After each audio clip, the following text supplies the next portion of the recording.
médica, da nutrição, ainda tem uma resistência, né, a esses novos estudos que são, cara, eles apontam numa direção muito segura, né? Eu, por exemplo, levei lá no IPA já, Renata, 3 vezes nutricionistas veganas que trabalham tanto a questão da maternidade, o veganismo na maternidade, quanto o veganismo na terceira idade, né, na velhice. E, poxa, meninas assim de uma nova geração que trazem estudos de ponta e que estão com os consultórios bombando, assim, tem muita gente procurando elas. E levei uma também que trabalha com o veganismo na atividade física, para o pessoal que é atleta, que tem aquela cultura de consumir proteína, né, para ficar grande e tal, e todas apontam no mesmo sentido, né. Então, mas o que chama a minha curiosidade é que, por exemplo, ali onde eu dou aula, aqui em Porto Alegre, no IPA, tem curso de nutrição, mas não tem uma disciplina que aborde a questão nem do vegetarianismo, não estou nem indo para o veganismo, né? Nem uma disciplina e nem uma professora que aborde essa temática no âmbito acadêmico, assim. Então, eles acabam tendo uma formação torta, né? Eles acabam sofrendo uma influência daqueles que são os professores, quando tu está na graduação, te espelham os professores, né? Eles acabam tendo um argumento de autoridade, assim. Então, o que me chama a atenção é que pessoas se formam, procuram depois uma especialização, tipo assim, vão atrás porque já acreditam naquilo, e aí começam a encontrar estudos fortes, né, que muitas vezes não são do conhecimento de muitos que estão no âmbito acadêmico, e começam, então, a defender uma outra linha, e mesmo assim encontram resistência pelos colegas que ainda são maioria e que ainda tem uma outra visão, né. Eu vi, só para complementar o que eu estou falando, quando hoje, pensando em dar uma preparada assim, no que eu iria trocar de ideia com vocês aqui, eu fui no próprio YouTube para ver se tinham algumas críticas. Eu não sei se alguém fez isso. Eu fui ver, eu fui ali, vamos ver o que o pessoal está falando desse documentário, né? E aí eu encontrei alguns comentários de médicos, de nutricionistas, naquela pegada assim de é meio panfletário, é uma bandeira do veganismo, então a gente tem que dar um desconto, né? E indo mais na linha assim de que, olha, na verdade não é o problema da carne, não é o problema do leite, é o excesso. E é também, porque se tu poderá ter uma dieta que não consuma carne, mas que seja meio junk food, assim, também, e tu também vai ter os mesmos problemas, né? Sim. O que me chama a atenção é que a perspectiva ética, ela não entra nesse debate do nutricionista. Por que não entra, né? Porque se tu tem alternativa alimentar, já há uma comprovação, porque mesmo quem critica, eles conseguem conceber que é possível viver sem produtos de origem animal, e viver bem, inclusive. Eles relutam em dizer que isso tem que ser uma regra. Eles querem também dizer que tu também pode viver bem consumindo produtos de origem animal, desde que tu saiba como consumir, consuma moderadamente, né? Mas aí entraria a perspectiva ética, né? Que a gente não pode ignorar, que a maioria das profissões tem que encarar um debate ético sobre os efeitos daquela tua conduta no mundo, né? Claro. Então, isso eu sinto muita falta, porque se tu já tem uma perspectiva científica que afirma que é possível viver bem, com saúde, inclusive viver melhor, né? Deixando de lado produtos de origem animal, por que bater na tecla de que é possível viver bem também consumindo produtos de origem animal? Entraria uma dimensão ética que seria um fator impeditivo para essa abordagem mais sem tanta preocupação com os não humanos, né?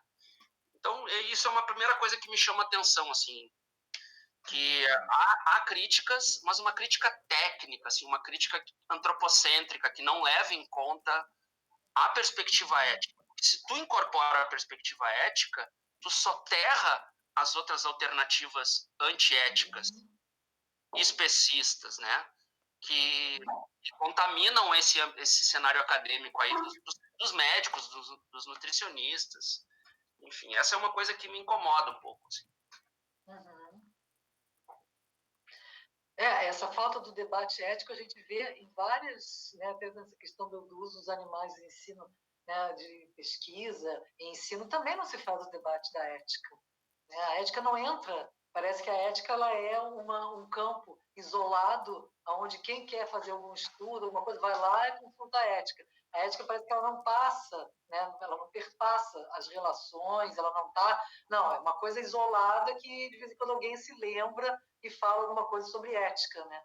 Agora você vê, comissão, né, que faz análise dos protocolos de pesquisa e ensino, comissão ética de uso dos animais. Aonde tem o debate ético? O Daniel fez parte, anos, da comissão ali da CEUA da UFSC, nunca teve um debate ético ali do uso dos animais. E esse da alimentação, muito menos. Que é uma coisa que também hoje em dia eu estava pensando, né?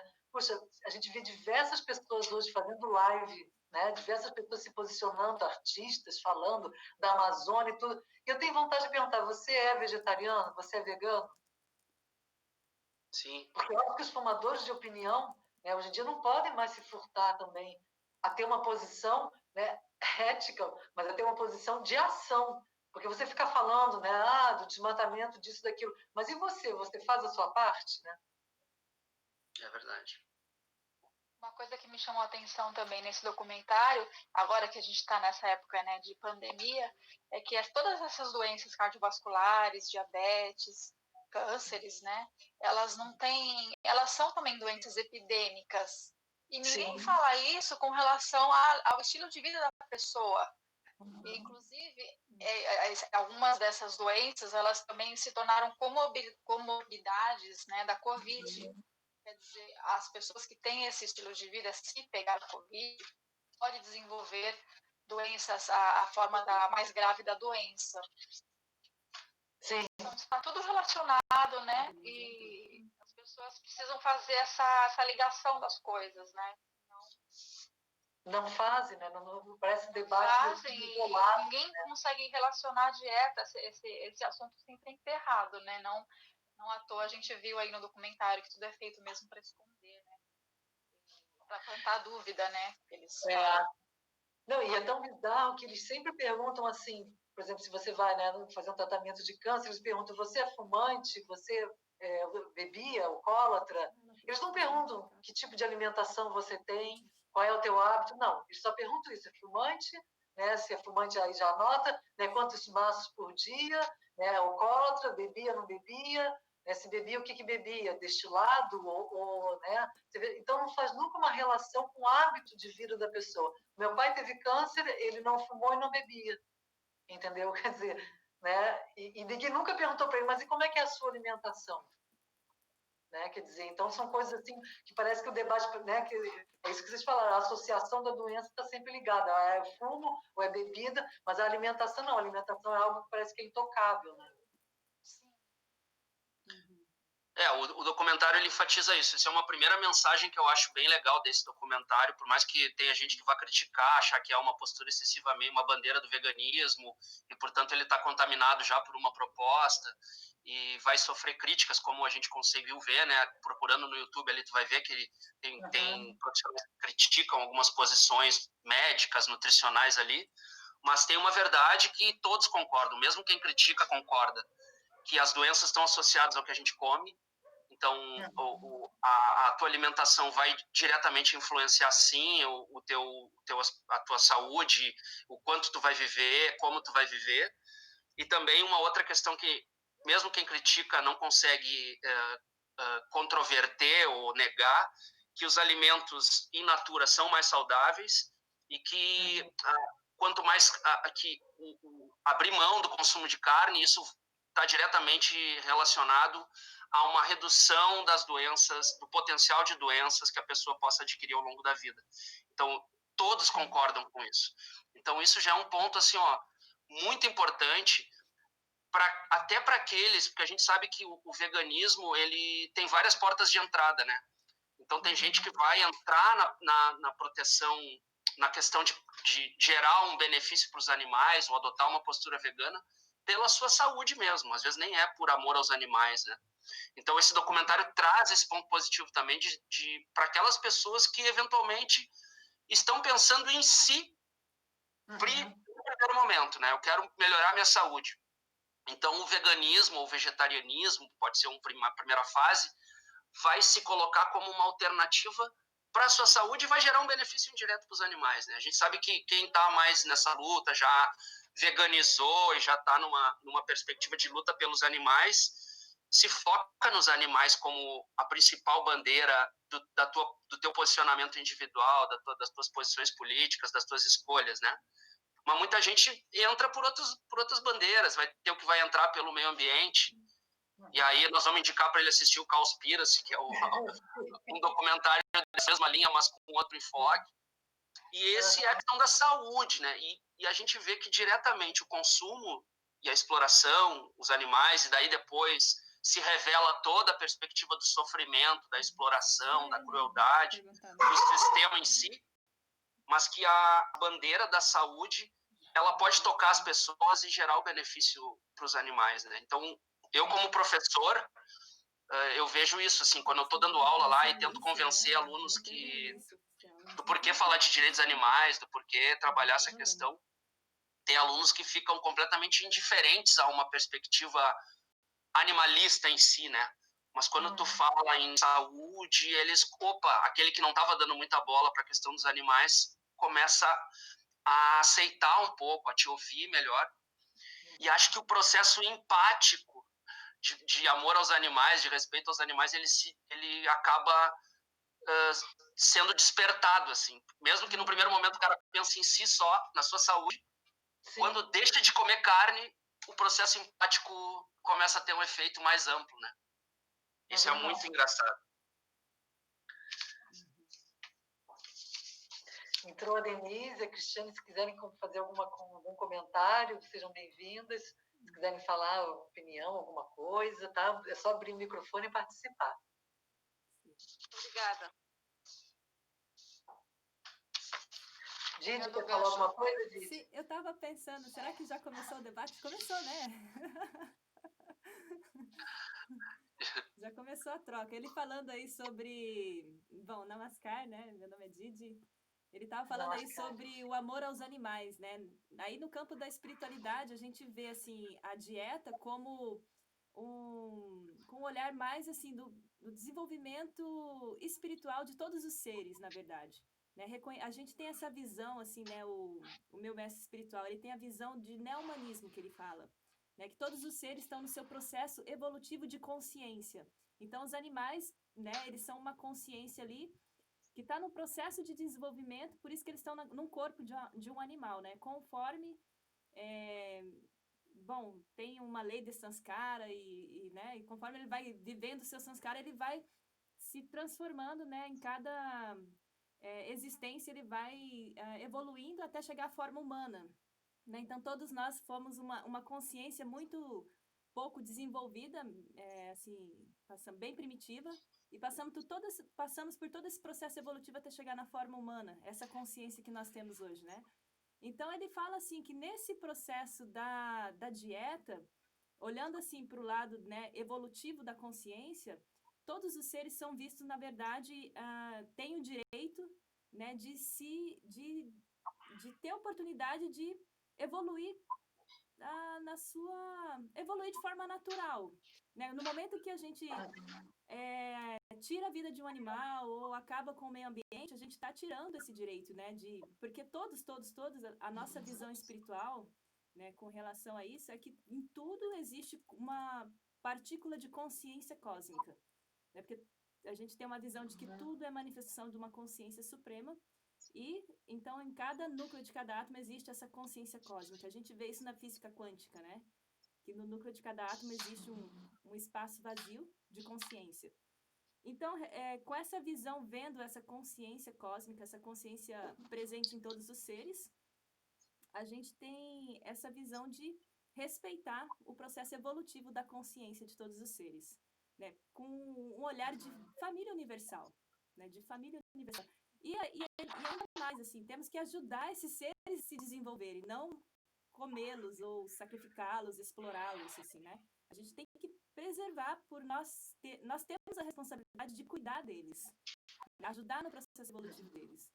Então tem toda uma relação humana com o meio ambiente e animal assim que é importante. E quando nós, né, com relação ao consumir uma dieta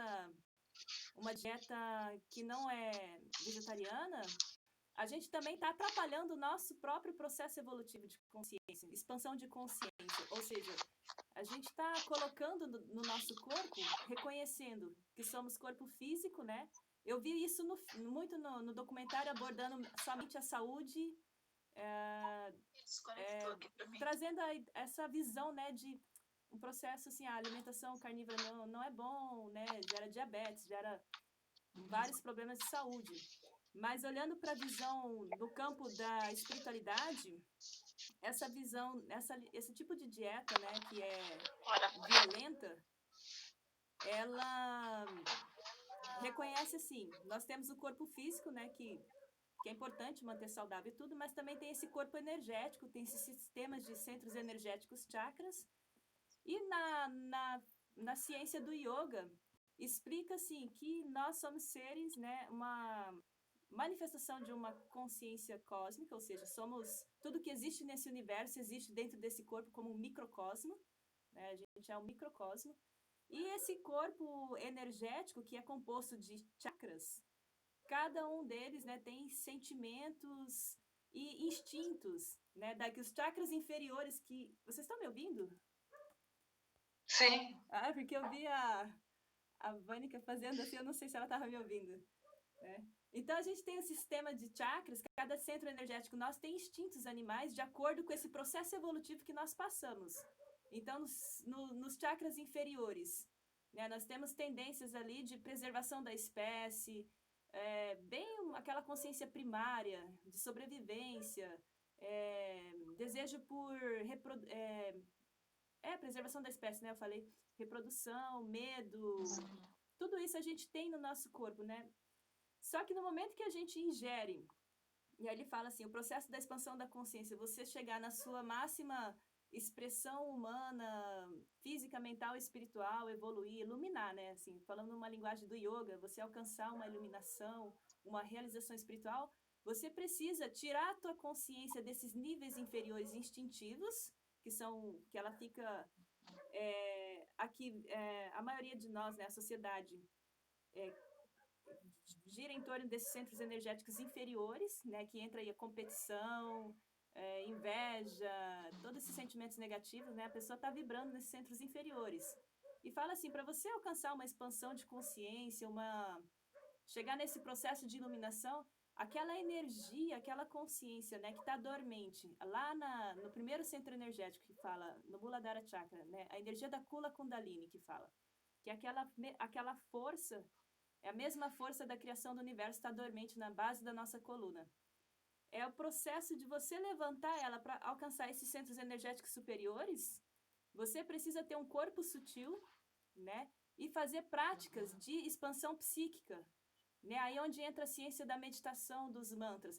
Se você tem uma alimentação que é densa, né, que é fruto de sofrimento, né, uma alimentação carnívora, você está colocando para dentro do seu organismo, você vai gerar memórias celulares estáticas, né? Ou seja, quando você ingere um alimento, seja ele um alimento vegetariano ou um alimento carnívoro, o nosso organismo, em cada 21 dias, produz células novas. Cada célula do nosso corpo existe mente. Então, se você está ingerindo carne e tudo isso, você está ingerindo sofrimento, toxina, você vai gerar mentes, né? Chama mente... cada célula é uma mente. Então, você vai estar gerando uma mente que tem tendências a instintos animalescos. Ou seja, ela quer ficar nesse padrão, né? É muito... como que eu vou dizer? Muito instintivo mesmo. E a gente é pura consciência, né? A gente é pura potência. E quando eu falo assim no padrão instintivo é de competição, de guerra, de tudo isso, né? De poder. Sim, essa coisa.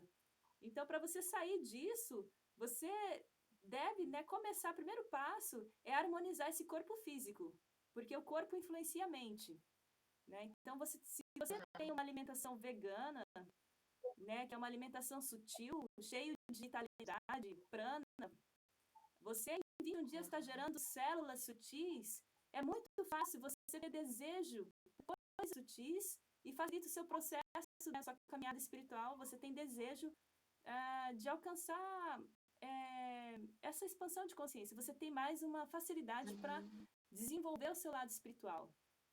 Eu vou dizendo assim, para quem é praticante de meditação, né, no meu caso, e para todos as pessoas quando vêm no yoga, elas acabam caindo na meditação e acaba naturalmente transformando todo esse corpo biológico, né? E aí o corpo mesmo vai rejeitando esse tipo de alimento e vai gerando uma consciência maior e elas acabam naturalmente se tornando vegetarianas, veganas, né? Então, o que eu quero dizer, assim, que assim, a sociedade ainda está muito longe de ver, né? A gente ainda está lutando ali apenas no eu, né? Como ele estava dizendo, preocupado com o bem-estar físico, mas é uma coisa completamente ampla, assim. Envolve desenvolvimento da consciência dos animais, né? Da nossa própria evolução espiritual também. E a alimentação é a base, assim, também, né? Porque aí entra valores de éticas e moralidades, né? A gente vê o princípio de Yama e Niyama no yoga, ahimsa, né? Então, é muita complexidade, assim, né? Se você tem essa visão, realmente o sistema econômico que a gente vive, né, não tem é completamente materialista, consumista. Então, houve um desvirtuamento muito grande, né, do sentido da alimentação, eu percebo isso, né? Quando a gente estuda um pouquinho assim de yoga e os princípios, né, no Oriente a gente vê que a alimentação ela é voltada mais para uma manutenção da tua saúde. E a gente aqui não, né? Aqui a nossa alimentação ela está ligada muitas vezes a status, né? A questão de carne, entendeu? Até uma competição entre as pessoas de quem levou o melhor pedaço de carne.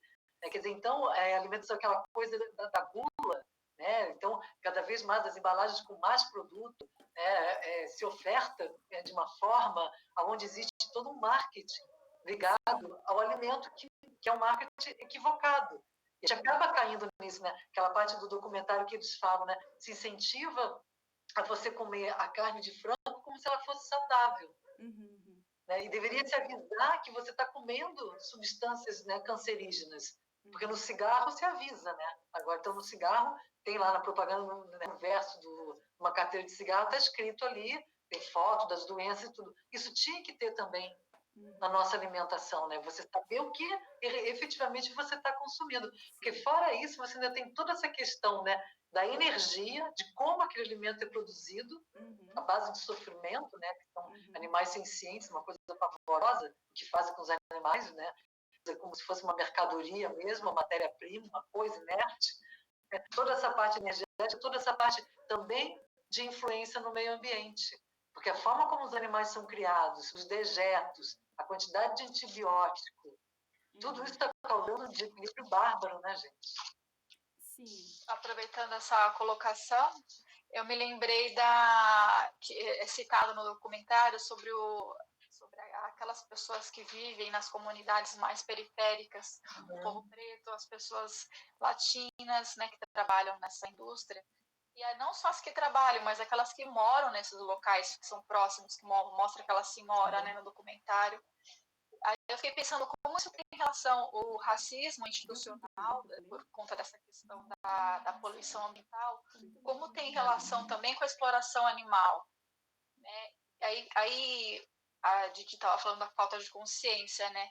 Essas pessoas, elas não têm consciência, essas pessoas que estão consumindo esses animais, né, esses produtos dessa indústria, elas não têm consciência do quão mal elas estão fazendo para aquelas pessoas também, não só para os animais, né?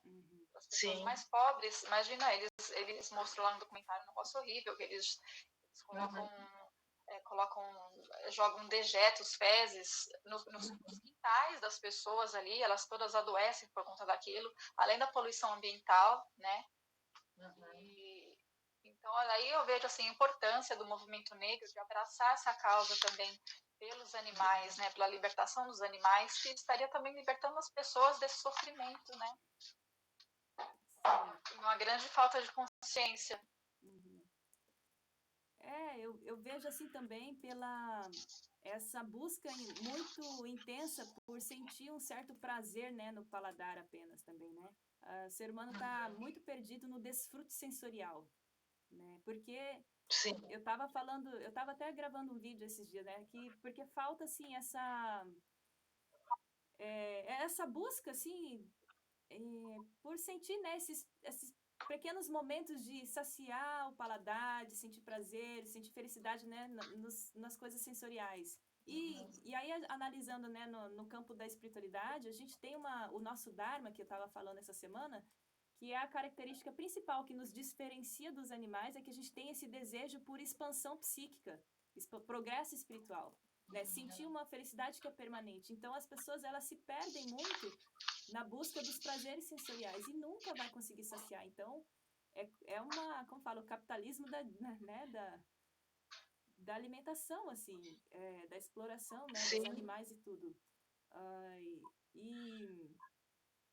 Eu não sei, assim, a gente tem que realmente acontecer uma grande mudança, né, da consciência coletiva, com educação e aí eu falo assim, né, o nosso professor espiritual, ele deixou o sistema do Prout, que é um sistema socioeconômico que é baseado no amor universal, respeito a todos os seres, animados e inanimados, né? Construir uma sociedade com essa visão, né, de universalismo, né? A gente chama isso de neomanismo, né? Que todos são uma grande família, assim. E é possível, né, viver em harmonia com os animais, não precisamos explorá-los, assim, né? Sim. Entra várias. A gente tem que construir essa nova sociedade, né?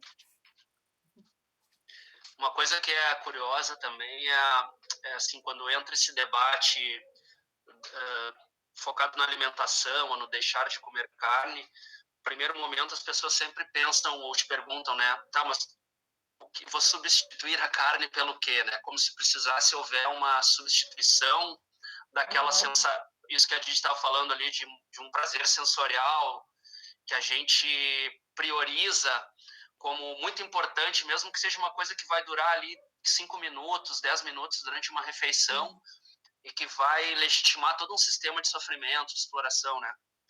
E como as pessoas ainda têm essa cultura, né? Eu gosto bastante das obras lá da Melanie Joy, quando ela trabalha aquela questão da cultura do carnismo, porque isso é uma coisa bem interessante mesmo, é uma cultura, né? É uma cultura, é um aspecto cultural o consumo da carne, não é uma necessidade fisiológica.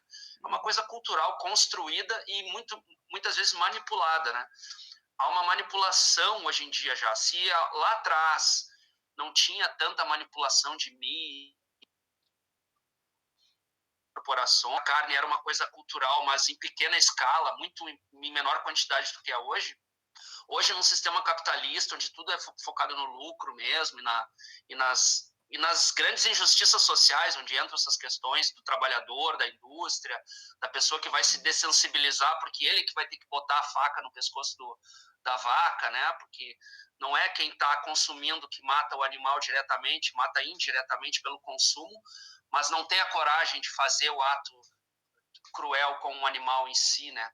Então a gente vê toda essa perspectiva de manipulação, de construção de uma cultura e que faz com que nós sejamos esses seres individualistas, que não tenhamos essa procura por essa expansão que ela estava falando, que priorizemos esses outros valores materiais, né? E inclusive inferiorizemos o ser que convive com a gente no planeta, que tem capacidades, potencialidades, consciência em outros níveis diferentes daqueles que a gente está acostumado a lidar, mas que são seres que merecem respeito, merecem proteção, merecem expandir, evoluir, ter sua vida plena durante a sua existência aqui na Terra, né? Então, isso que eu acho muito interessante, assim, da gente ver como as pessoas são... A nossa espécie é uma espécie ainda que precisa evoluir muito, e eu não falo evolução no sentido de que o vegano é mais evoluído, eu falo no sentido de realmente buscar essa expansão, buscar essa compreensão, porque as pessoas, elas colocam uma cortina na frente desse problema. Não é o conhecimento. A gente vive a era da informação. É só botar ali no Google como é o sistema de produção animal, tu já vai ter as imagens, tu vai ter a informação.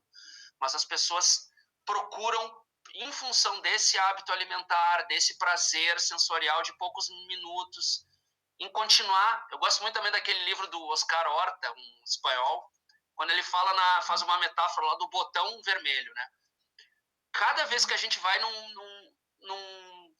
fazer num supermercado, fazer uma compra e opta por comprar produtos de origem animal, a gente está apertando um botão de sofrimento animal. Quando a gente abre mão disso, a gente para de contribuir, mesmo que individualmente, a gente para de contribuir com esse sistema de exploração. Então ele faz essa metáfora, olha, na verdade, quantas vezes por dia tu está apertando esse botão vermelho ou quantas vezes por dia tu está deixando de apertar? Né? São situações assim que, em nível de conhecimento, eu me preocupo muito em saber como transmitir também, sabe? Como abordar essas questões com o pessoal que está com a cortina na frente dos olhos, que não quer conversar sobre isso, que não quer mudar. Porque, sob o ponto de vista filosófico, espiritual, acredito que já seja um debate vencido isso, sabe? É moralmente inaceitável se alimentar de animais sencientes. Eu nem vou entrar na questão das demais formas de vida, que eu acho que também é um debate que vai vir na sequência, né? Também há, como ela falou, níveis de consciência. Mas hoje, pelo menos no campo do direito, que é a minha área, a gente ainda faz o recorte nos animais sencientes, né? Vamos dizer, olha, esses não tem a menor dúvida, do ponto de vista científico, não há dúvida de que eles sentem, eles sofrem, eles têm consciência, eles são sujeitos no mundo, eles têm vida emocional, eles têm capacidades idênticas ao ser humano e, portanto, a gente tem que estender a eles uma igual consideração desses interesses.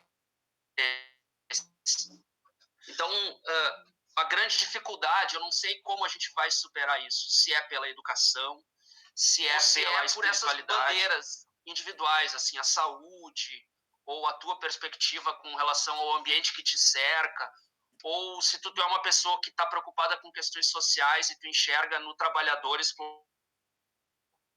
um sistema, então tu não quer mais contribuir com aquele sistema em função do ser humano que está sendo explorado, o que a gente chama dessas interseccionalidades, né, outros temas que estão conectados com o veganismo e com a exploração animal, né.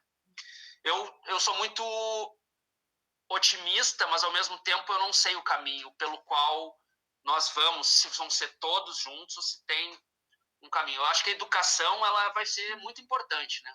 O processo educacional das novas gerações, se isso for incorporado, uma educação vegana, uma perspectiva de não especista, né, de relação com os demais seres, se isso for incorporado na nossa educação das futuras gerações, eu acho que aí a gente tem um futuro talvez diferente, né?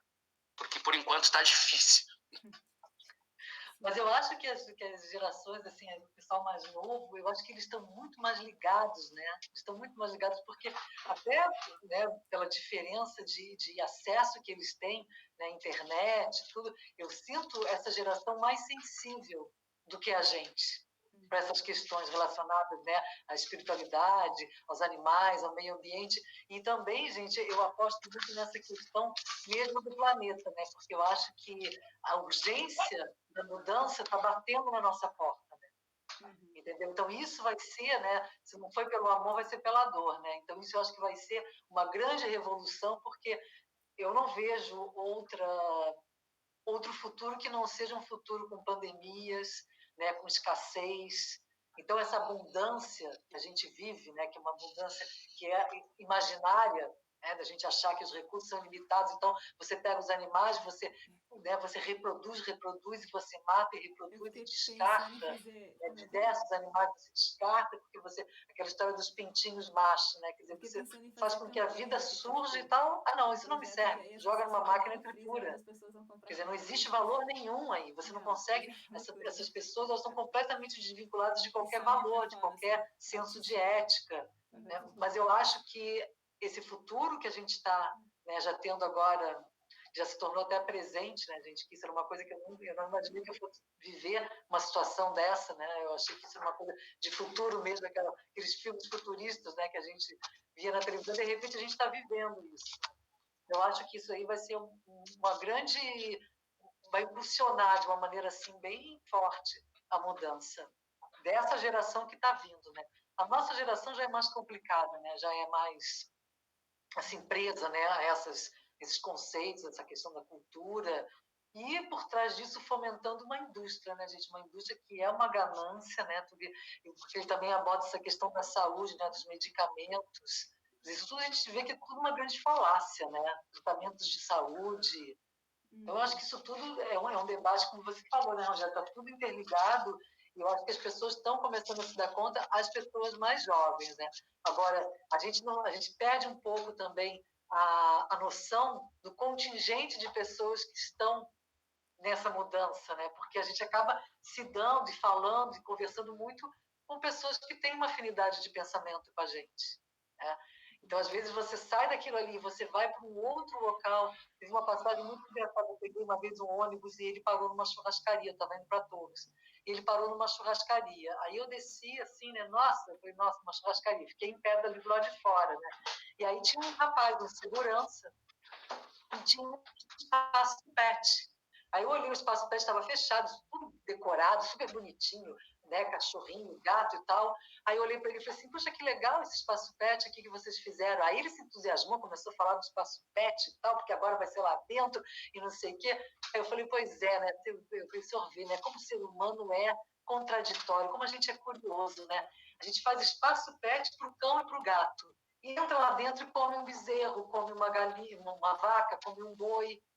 Ele ficou assim me olhando, né? Ele falou, eu não entendi o que a senhora está querendo dizer.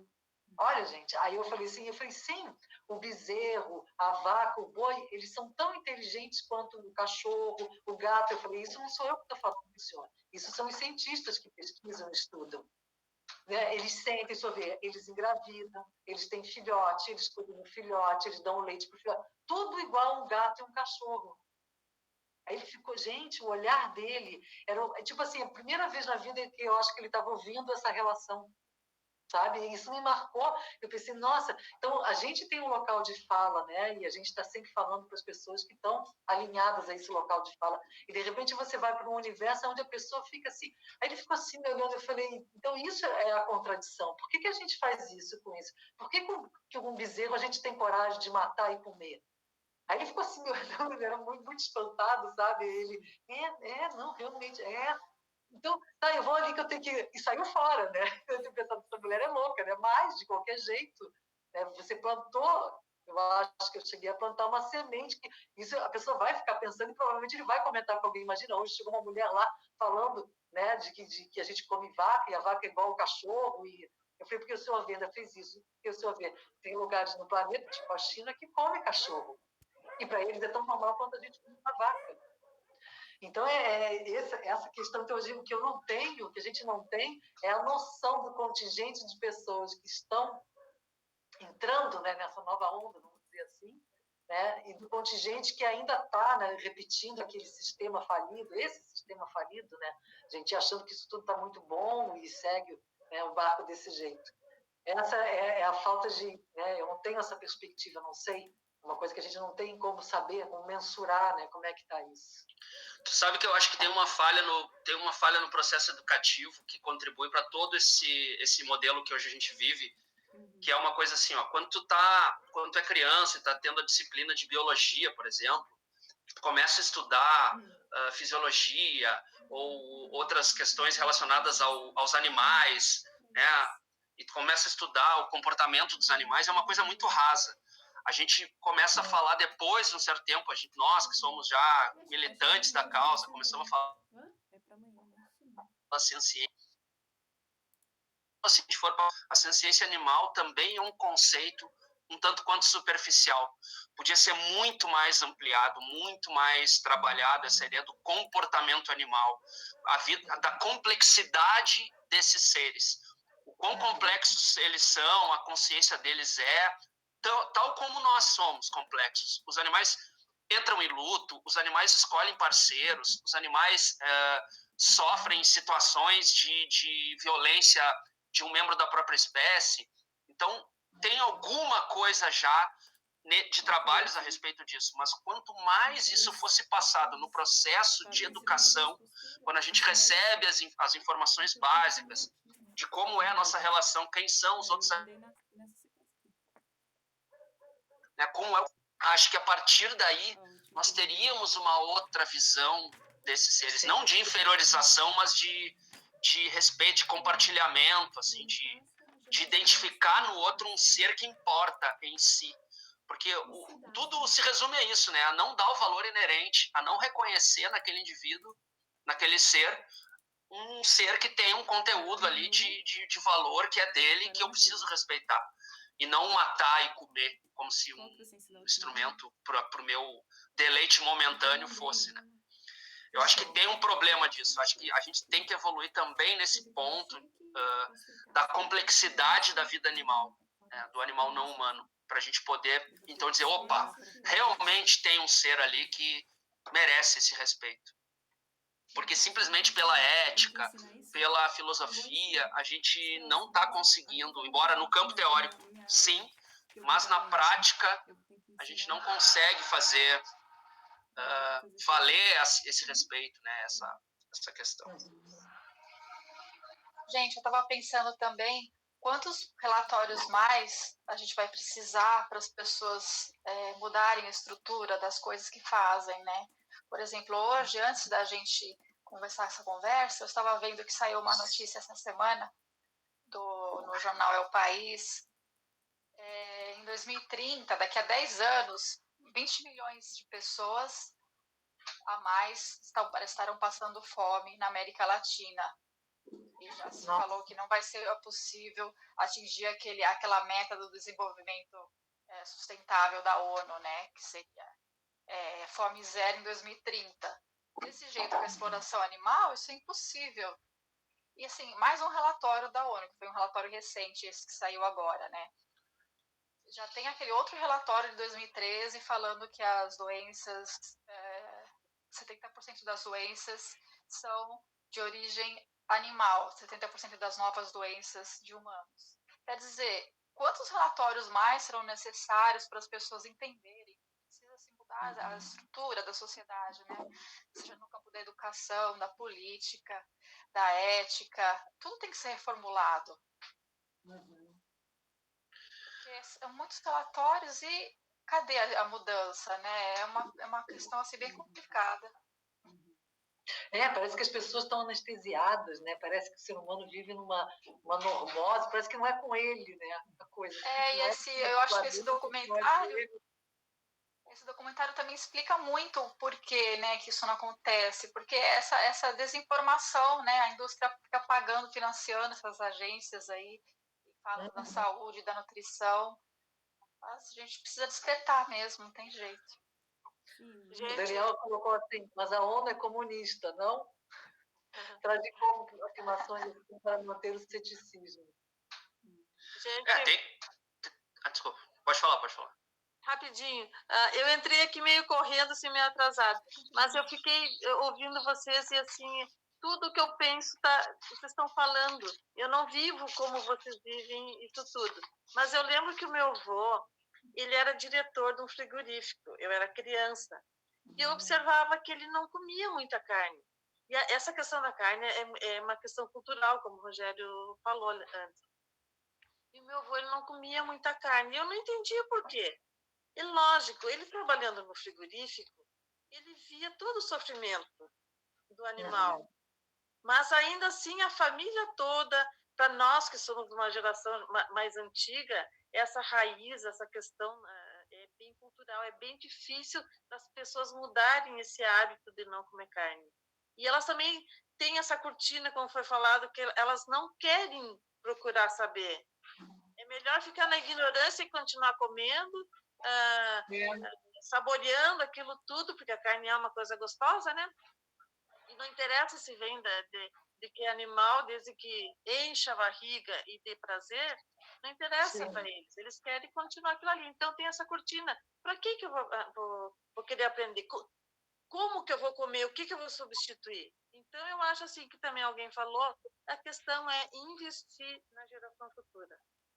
Porque a nossa, eu já sou mais velha que todos aí vocês, a nossa acho que já está fadada a comer carne o resto da vida, né? Mas eu acho que é educação e investir na geração futura. E tem uma coisa que é curiosa, assim, pegando o gancho do que vocês falaram, e até do que a Vanice falou antes também lá dos relatórios, né? Por que as pessoas, quantos relatórios vão ser necessários?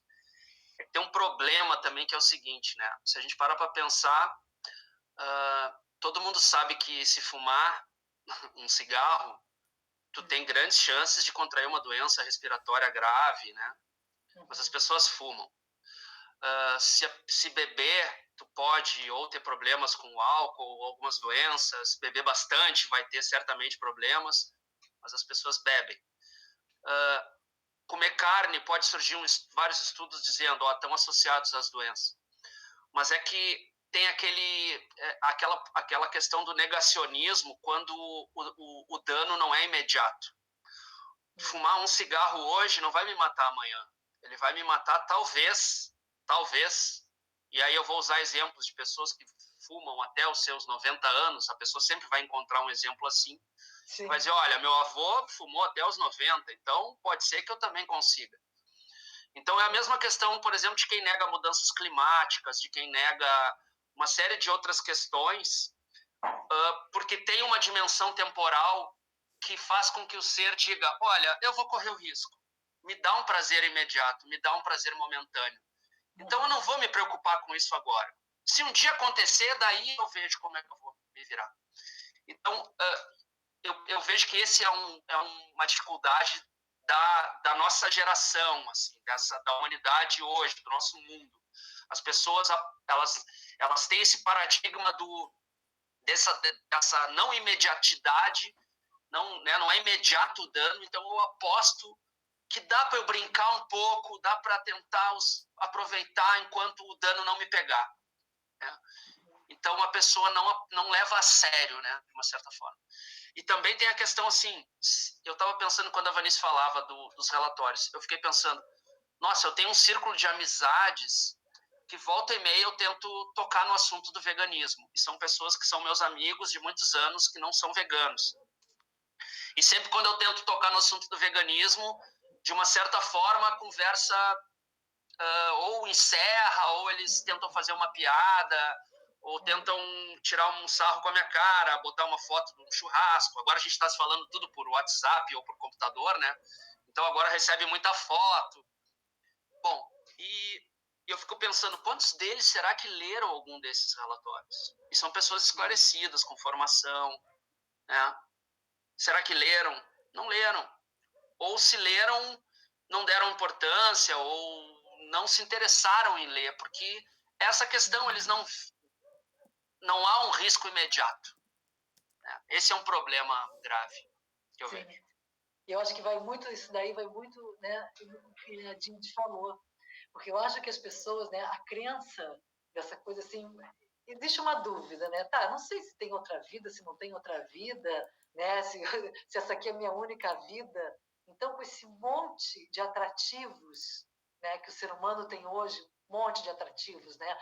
São restaurantes, né? Hamburgueria, churrascaria, não sei lá o quê, quer dizer, esse monte de coisa na cabeça do ser humano, e ele fica pensando assim, tá, eu vou deixar de comer, eu vou abrir mão pelo que exatamente que eu estou deixando de comer? Né? Quer dizer, a minha vida é uma só. A minha mãe que fala isso. A minha mãe, ela chega para mim, agora já nem mais, mas no início, quando eu tornei vegana e tudo, eu dizia para ela, mãe, você precisa ver esse documentário, que ela não quero nem ver. Eu não me mostro essas coisas, Renata, porque eu gosto de comer carne e a vida é uma só, sabe? Então eu falo assim para ela, sim, mas você não é a única no planeta, você não é uma pessoa só. Né? E tem várias coisas. Não me vê você com essas teorias. Eu falei, não, isso não é teoria, isso é fato. Isso aconteceu.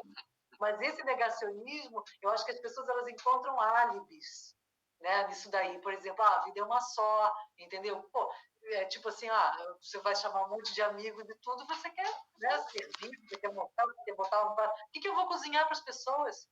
Essa é aquela frase famosa que a gente sempre ouve, mas você come o quê? Né? Não, a Renata está insuportável. Vem para cá, eu não sei o que eu vou fazer para você comer. O que você come?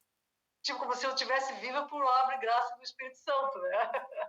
Tipo, sabe? Então, são essas coisas, essas falas que as pessoas têm que elas se autoconvencem para ficar numa posição confortável. Né?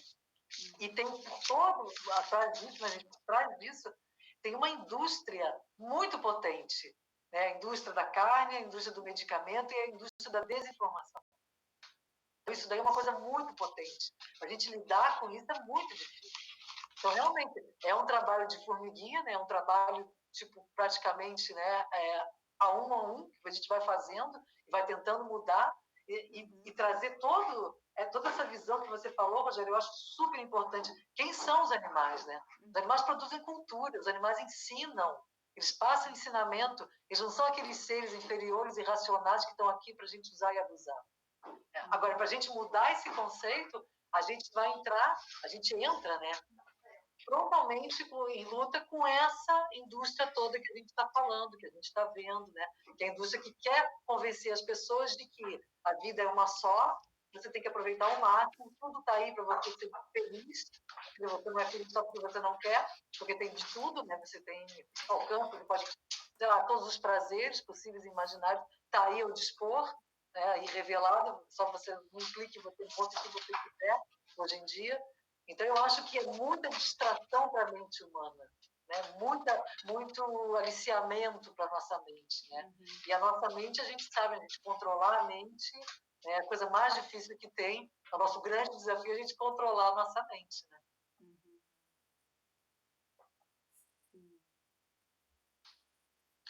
O veganismo é subversão pura.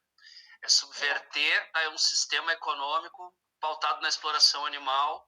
E se tu for ver a base, por exemplo, da economia no Brasil, a gente está falando em deixar de comer animais ou deixar de comer carne, como é a temática. Não só carne, né? O filme aborda todos os produtos de origem animal, né? A proteína animal de modo geral, para tu ter mais saúde. Mas vejam só como isso colide com o sistema que está montado, né? Então, tu tem a base da economia brasileira vem do agronegócio. O agronegócio, ele enche a boca para falar que da onde brota o dinheiro no Brasil, a economia do Brasil. Então, não venha contra o agronegócio, não venha inventar políticas que possam impactar na pecuária ou nos grandes monocultivos, que a gente sabe que também são direcionados para alimentação animal em mais de 50%. Né? Então, de fato, nós estamos sendo subversivos. Ao olhar dessas grandes corporações, ao olhar do sistema que está posto, o vegano é um subversivo, é um cara que vai tentar subverter a ordem econômica que está posta. Por razões éticas, por razões de espiritualidade, por razões políticas, por crenças individuais, não importa. É um subversivo. Né? Nós estamos tentando subverter essa ordem, tentando estruturar um novo paradigma. E temos milhares de barreiras que consolidam esse paradigma. Né? Até a nossa linguagem. Né? Esse dia eu estava falando com o Gabriel Garmendia, que é um filósofo, ele tocou num ponto interessante do quanto a nossa linguagem é especista, é eivada de especismo. E também enterra os animais palavra por palavra, como ele diz. Né? Muito curioso, até a gente às vezes quer escrever um artigo e muitas vezes a gente, nas nossas expressões, inferioriza os animais, mesmo sem querer. Né? É muito curioso como a cultura, por mais que a gente tente se libertar dessas questões, e o consumo da carne talvez seja a ponta mais forte dessa cultura, né? mas como em todas as nossas relações com os animais a gente inferioriza os animais. Nas nossas expressões, nas nossas formas de nos manifestar com relação a eles, ou quando a gente quer inferiorizar um ser humano e utiliza palavras que associadas a alguns animais. Sim. Enfim, né? É muito curioso isso. É como a gente tem que... Eu estava ouvindo a Didi falar e estava babando aqui, porque quando vem alguém falar de uma expansão de consciência, né, é o que a gente precisa para enxergar como a gente, de fato, é especista. Mesmo nós que achamos que estamos numa luta pelos animais. Ainda temos nós condutas especistas no nosso dia a dia, né? Sem muitas vezes nos dar conta. Né? Como a gente tem que tentar essa mudança, tentar ser a mudança. Sim. Enfim. Eu tô ouvindo vocês ali, pegando a Denise falando da importância de investir na nova geração, com a educação, né? Aí a Renata, né, falando precisa haver, né, um foco na mente, uma mudança na mentalidade coletiva das pessoas, né? E aí com essa sua fala também sobre a economia, o sistema, né, explorador do capitalismo e tudo, o meu mestre espiritual, ele fala assim, para a gente fazer uma mudança planetária, né, em todos os níveis, físico, a gente precisa, a gente tem o dever, assim, de reunir as pessoas éticas, sabe? Reunir as pessoas éticas, assim, né, encontrar essas pessoas éticas que estão preparadas mesmo para fazer essa luta de paradigmas, né, de quebra de paradigmas. Ele fala que não tem como a gente substituir uma ideia rude, um paradigma rude, para colocar uma ideia sutil sem luta, sabe? A gente tem que ter tem que se posicionar. E aí ele coloca assim, né, que essa mudança começa no campo da educação, né, colocando essa visão nas crianças de neo-humanismo, universalismo, todo mundo é uma família universal. Aí ele fala, para a gente mudar o sistema econômico, sair, né, desse sistema que é capitalismo, ele não cair no comunismo, não cair em direita e esquerda, né, mas aí ele fala de um sistema da teoria da máxima utilização progressiva, Prout. E ele fala que a gente deve desenvolver pequenas comunidades autossustentáveis e descentralizar a economia. Ou seja, dentro do próprio sistema capitalista, a gente vai ter que criar uma vida alternativa, onde as pessoas têm essa educação neo-humanista, elas trabalhem de formas cooperativas coordenadas, né, valorizando ali o povo de cada localidade, os produtos a cultura local, o idioma local, e as pessoas, né, se reunirem, encontrar suas potencialidades e fazer esse trabalho coletivo e se tornar um outro sistema alternativo dentro do sistema que a gente tem hoje, né? Então esse é um trabalho de revolucionários, assim, né? Que exige, assim, muita clareza mental, né? E um grande estudo, assim, para conseguir fazer isso. É um trabalho de formiguinha.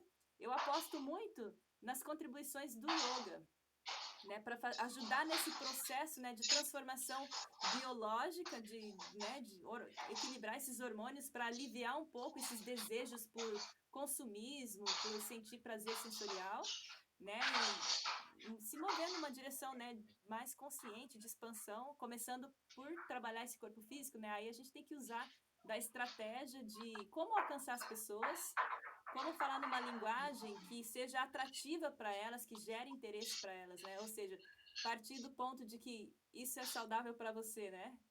Aos poucos ela vai ganhando compreensão de que é muito mais do que apenas isso, né?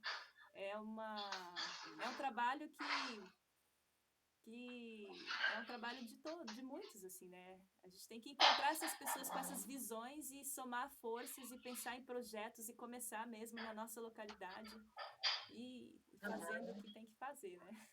Então ele tem essa visão, assim, então eu acho que pesquisa depois, né? Prout, Prout, ou pesquisa Ananda Marga, né? Então ele dá essa base assim do desenvolvimento espiritual é importante, né? Com a ciência do yoga, meditação, tudo. Mas a gente tem que olhar também para esse equilíbrio da sociedade com o meio ambiente, com os animais. Tem que ter um desenvolvimento social harmônico, sem exploração, né? Que viva com essa harmonia com o todo. Então, é uma visão, eu acho assim, eu acredito muito nessa visão, né? De transformação planetária. E a gente está caminhando para isso, só que é uma caminhada, uma jornada bem lenta, né? Mas estamos indo, né? As crianças estão nascendo vegetarianas já e eu tenho muito otimismo. Mas a gente vai ter que lutar Gente, eu tô também, vendo não uma vamos ter pergunta que aqui. esperar, né? Vamos ter que encontrar formas, né, de agir e agindo e, né, esse trabalho de formiga. Eu tô vendo uma pergunta aqui do Daniel Ribeiro. Ele tá perguntando se a matéria do O País é esta, sobre a fome. É essa mesmo, Daniel. A fome pode afetar 67 milhões de latino-americanos em 2030, alerta a ONU. É um novo relatório que saiu essa semana. É um caos, né, gente? Às vezes a gente para assim e começa a pensar, né? A gente dá um medo do futuro, né? Porque a gente está vendo que as coisas, né, tem que haver uma mudança, né? Tem que ter uma mudança. Tem que ter, não é possível, né? Sim. Já viu que esse modelo não dá certo, não está dando certo, e a gente, sei lá, a gente sente às vezes até uma certa angústia, né? A gente tem uma certa angústia nessa questão da mudança. Eu vinha pensando, ontem mesmo eu estava conversando aqui em casa, né, falando, essa coisa de você consumir carne, de você consumir uma vida que é senciente, uma vida que tem entranhas, que tem coração, que pulsa. Eu pensei, o que será, né, psicologicamente, né, na nossa esfera psíquica mesmo, o que será que isso representa, né? É a mesma coisa que eu tenho também, assim, né, o que nos move a sermos racistas, né? Na esfera psíquica do ser humano, o que move você ter um ódio de um outro ser humano por ele ter outra cor? Gente, isso é uma coisa assim tão, né? E a mesma coisa assim dos animais, de você, além de você explorar os animais, você ainda bater, você, né? Quantas filmagens a gente vê? Pena que o Thiago não pôde participar, porque o Thiago ele tem investigação, né, para a ONG Internacional em abatedouro, né, em matadouro de animais. Ele disse, nossa, ele me contando, ele falou assim, eu via cada coisa, porque além de todo aquele horror, as pessoas ainda massacrando e batendo nos bichos, sabe? Uma coisa assim totalmente desnecessária, quer dizer, então essas propensões de poder, de dominação, né, essa coisa assim tão negativa que todos nós seres humanos trazemos dentro da gente, a gente tem que encontrar como refinar isso, né? A gente tem o yoga, tem a meditação, tem a alimentação sutil, mas como alcançar as pessoas? Aí você conhece pessoas que fazem yoga há não sei quanto tempo, que meditam há não sei quanto tempo, sabe? E de repente tem atitudes e tem uma fala assim tão divorciada daquilo que você fica pensando, como é que essa pessoa pode fazer yoga? Como é que essa pessoa pode fazer, né? Então, o ser humano, sim, a nossa complexidade é algo, acho que insondável, né? Acho que a gente nunca vai conseguir chegar no âmago mesmo, né? Do porquê que a gente faz essas coisas, porque todo esse mal, né, que a nossa espécie causa, ele retorna para a gente, né? Ele retorna, a gente está vendo aí claramente ele retornando. A gente não tem mais qualidade de vida. Outro dia eu estava fazendo uma petição e eu escrevi isso, né? Me dei conta, assim, fiquei um tempo assim, parada pensando. Eu acho que a qualidade de vida já é algo irrecuperável. Né? Agora a gente está lutando por se manter vivo, para que a gente possa se manter vivo, né, enquanto espécie no futuro, que a gente também não entre em extinção. Mas eu não sei se daqui a pouco não vai ser esse o nosso futuro, né? De repente, da gente, né, da nossa própria extinção, porque o nosso pensamento ele está muito atrasado. O Edgar Morin fala, né, que a gente está na pré-história do pensamento. Porque a gente já tem tudo, né, gente? A fórmula já nos foi dada, né? Os seres humanos que vieram, né, e trouxeram para a gente, né, revelaram, tiveram, se iluminaram e fizeram, né, com toda boa vontade, né, de trazer essa mensagem para a gente, de nos ensinar. E o que a gente faz com isso? A gente rasga isso tudo, entendeu? Então, realmente, é muito complexo, né? E essa indústria toda, enquanto a gente não conseguir meios né? de politizar as pessoas, de fazer um debate sincero, transparente, onde as pessoas realmente cheguem, né, a conclusões reais, né, gente? Porque a gente sabe que tudo é maia, né? Cada um dá a sua interpretação, mas existe, né, um senso comum, existe algo que é comum a todos, como é o sofrimento, né? O sofrimento é um elo que liga todos os seres desse planeta ao sofrimento.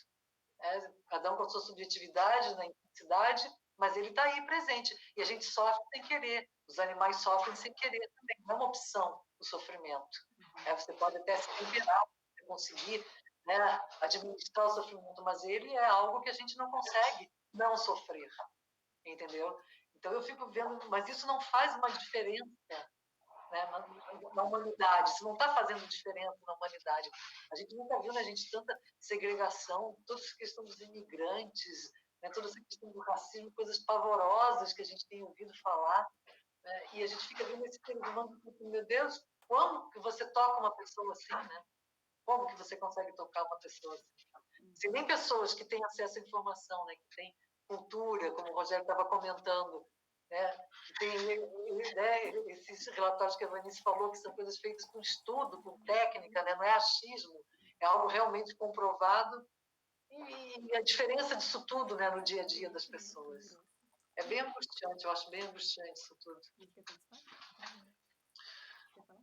A espécie humana ela não lida bem com o diferente, né? A gente não sabe lidar e respeitar as diferenças. Hoje é um debate que até hoje a gente está tendo no campo político e por mais que se teoricamente também, né, na teoria a gente consegue ver o direito à igualdade, o direito à diferença para tornar igual os desiguais, né?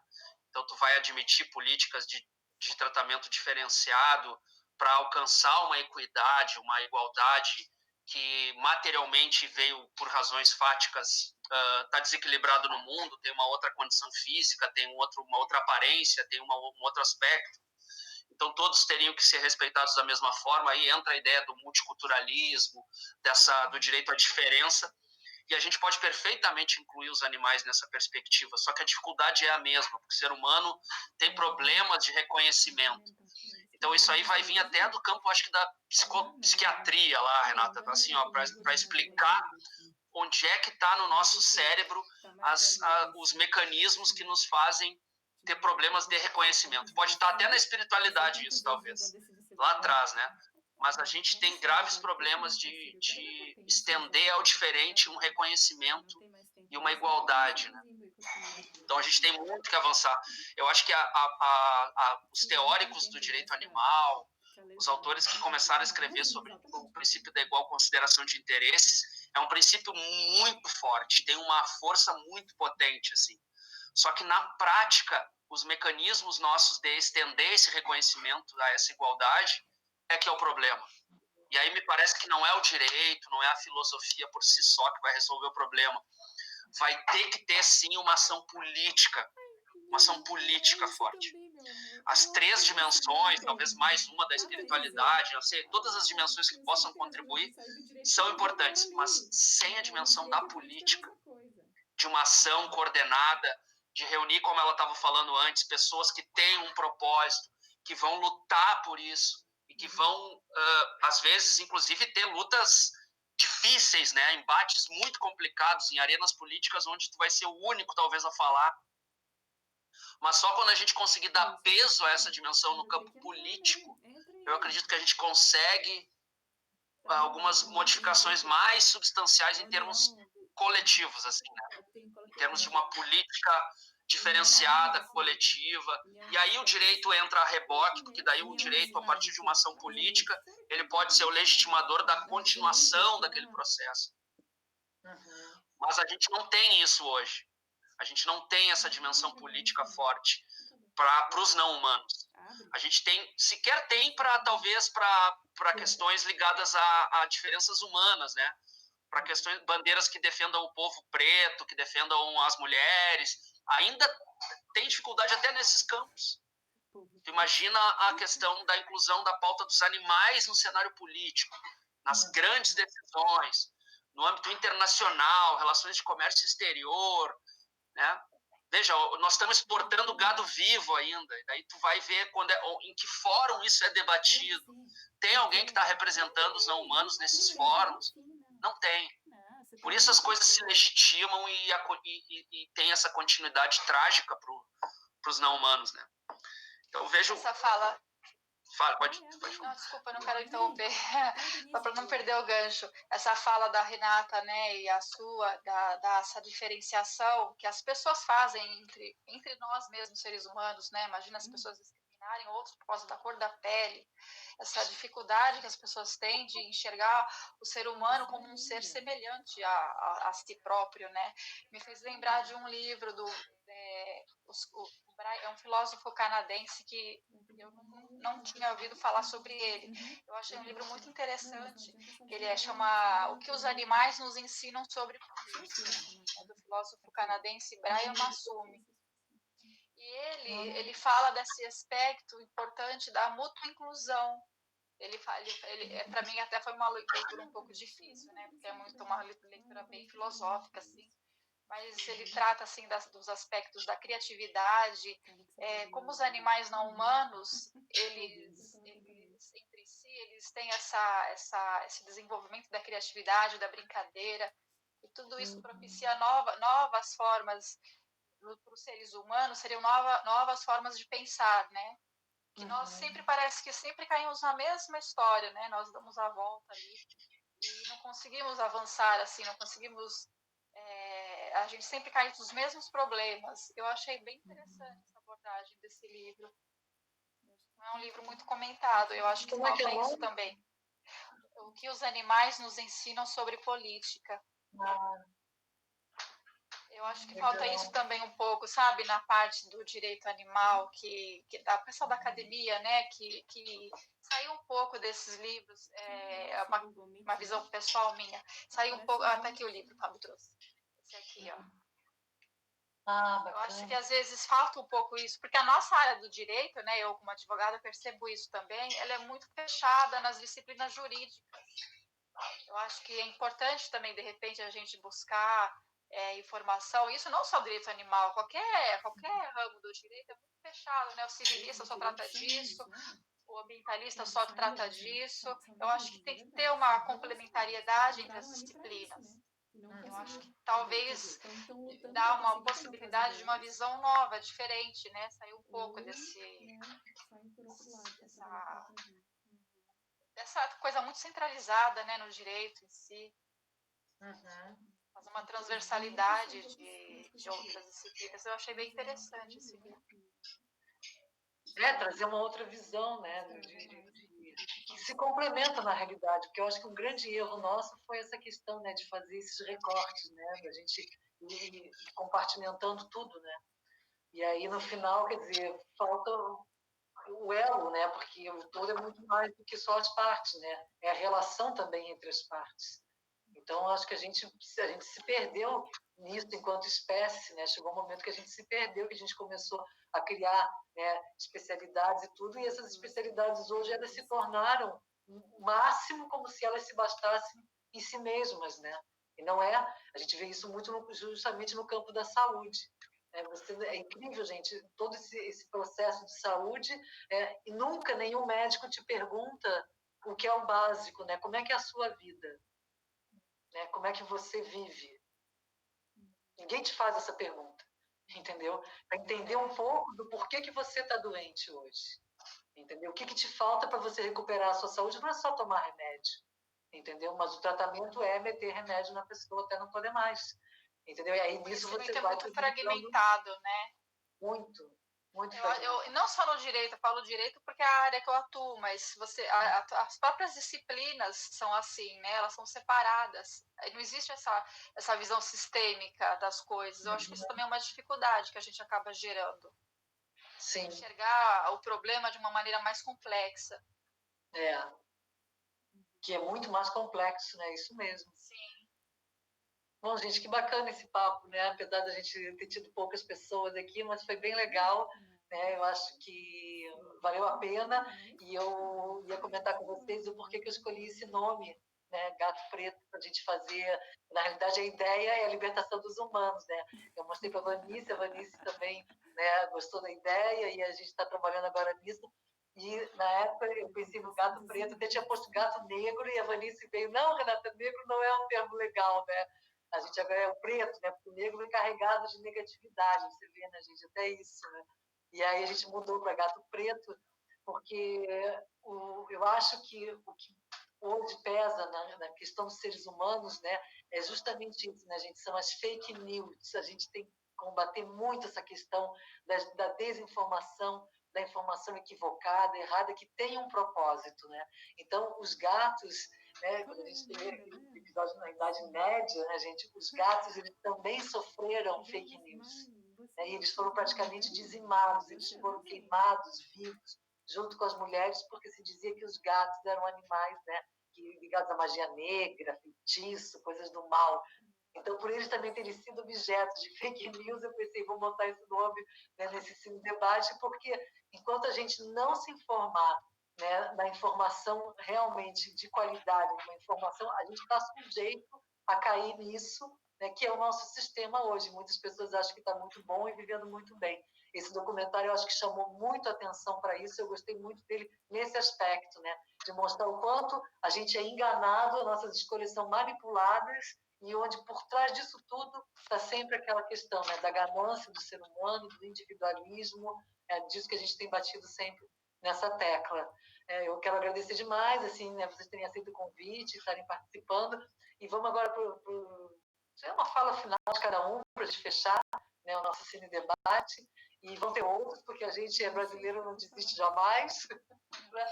A gente é vegano insistente, né? E vamos organizar outros, né, com os convidados, se vocês quiserem também indicar pessoas, enfim. Eu estava pensando, acho que o próximo tema eu vou fazer relacionado aos oceanos, à vida marinha, porque a gente está aí vivendo uma situação muito séria com relação aos oceanos, e inclusive também sobre o ponto de vista, né, da nossa própria sobrevivência, porque os oceanos são responsáveis por 70% do nosso oxigênio. Então, é um dado que as pessoas, de repente, também não têm muito, né, esse conhecimento. Mas então fica o meu agradecimento de coração à participação de todos. E aí cada um fazer uma fala final. Eu agradeço o convite, né, da Renata. Adorei também meu primeiro debate online, né? E assim, é um tema bastante inspirador, muito inspirador, e gostaria de continuar acompanhando, né, esse movimento aí dos debates, dos temas. E é isso, né? A gente se fortalecer na nossa base, né, ética, encontrar nosso equilíbrio para continuar essa luta. É uma luta diária, né, de todos, assim, que tem consciência. Gratidão. Carlos, obrigada, gente. Bom, vou dar o meu tchau, então. Também queria agradecer, Renata. Renata, só para fazer um depoimento aqui, é minha amigona de muito tempo já. Desde o tempo a gente chegou a ser colega junto, lá numa especialização em direito ambiental, quando a gente estava começando a estudar direito ambiental. E amiga, companheira aí de processo, de luta na advocacia também. E agradecer pela oportunidade de ter conhecido vocês todos, agradecer a quem nos acompanhou, né? E deixar a mensagem aí para quem eventualmente ainda não está considerando o veganismo, considere o veganismo. E vamos em frente. Valeu. É isso aí. Também queria agradecer, conhecer vocês aqui. Só conversei com a Renata, né, antes, é a pessoa que eu conheço, assim, pela internet. É um prazer conhecer todos vocês. Agradeço o convite também para participar. E vamos em frente, né? Vamos levar a mensagem abolicionista para frente. É isso aí. É isso aí. Carol, quer fazer uma fala, Carol? Sim. Oi, pessoal, tudo bem? Peraí. Calma. Fala que você está do meu lado. Eu tô aqui com a Didi. Eu estava acompanhando duas atividades ao mesmo tempo, então eu olho aqui e outra aqui. Eu só queria agradecer, achei lindo esse movimento. A Renata eu conheci pela internet, ela nem sabe da minha existência, mas eu sabia, mas não sabia que a gente tinha tantas coisas em comum. Fui descobrindo a partir da Didi, porque eu também sou da área do direito, tenho formação, professora, atualmente não, atualmente instrutora de yoga. Dei uma virada, assim. E no direito, uma vez organizando um evento, eu queria trazer muito alguém do direito ambiental e estava muito querendo trazer a Renata, mas a gente estava com verba curta, não ia poder pagar nem o deslocamento. Mas esse tempo tu esteve em Santa Maria, né? E aí eu não pude participar presencialmente, mas fiquei bem feliz que tu veio. Mas só para dizer, eu estava ouvindo uma hora o Rogério falar, e eu acredito muito até a minha caminhada até de saída do direito foi por sentir que a minha missão para transformar o mundo é pela via do autoconhecimento, né? E o direito é muito fundamental, eu fico muito feliz, né, de ver ali as meninas. Acho que é a Renata e a Vanice, né, que são do direito, isso, o Rogério é da outra área, né? Acho que eu não entendi. Mas eu senti que Não dá pra ouvir. o meu caminho, a minha missão, a minha missão era pelo autoconhecimento, né? Ah, eu tô me ouvindo sim, já. Didi tá dizendo que eu não tô sendo ouvida Não, aqui. você não tá ouvindo eles. Ah, tá sim, né? Tá. Porque eu acho que é isso, né? Porque quando a gente vai se transformando internamente, como a Didi também comentou, a gente nem precisa da política para me dizer, não preciso do direito para me dizer, não preciso do externo. Mas o externo é necessário, né? Como uma medida de urgência e emergência, então acho que sim, é a política no primeiro caso, né? Política e direito junto. Mas eu acredito muito nesse potencial né, da consciência despertando e o yoga pode ajudar bastante também a meditação. Mas estava lindo, gente. Parabéns, gratidão. Eu queria agradecer, né, assim, não sei, porque eu tenho encontrado pessoas do direito, pessoas lindas, revolucionárias, sabe? Que estão, assim, no espírito de transformação. É muito lindo vocês. Gratidão. Eu fico muito feliz toda vez que eu encontro alguém que é da área do direito. Eu falei para Didi, os bons são muito bons, mas tem uma gente também. Eu queria dizer também que faz um ano e pouco que eu comecei a fazer yoga também e já estou sentindo uma transformação na minha vida e na minha cabeça, assim, muito boa. Acredito muito no potencial do yoga mesmo como transformador e como revelador de muitas coisas para nós todos. Né? Bacana. É isso aí. Fábio, quer falar um pouquinho, Fábio?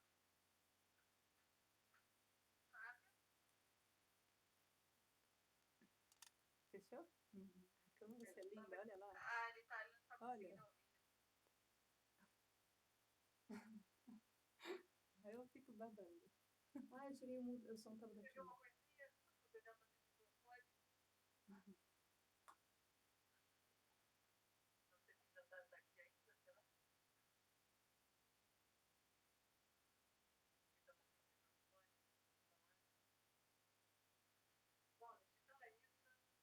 Então, até o próximo encontro, tá?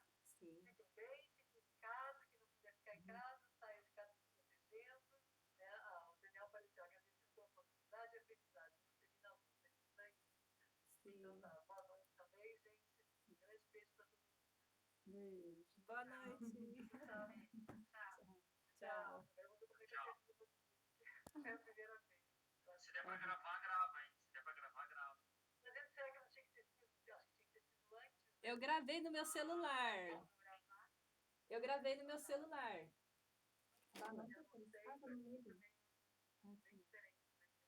Eu gravei no meu celular, eu posso Baixar no YouTube. Posso baixar no Insta, sei lá, no YouTube, e aí vocês conseguem fazer download e publicar onde tiver que publicar. Ah, beleza.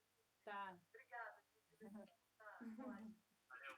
Tchau, tchau, gente. Tchau. Boa noite.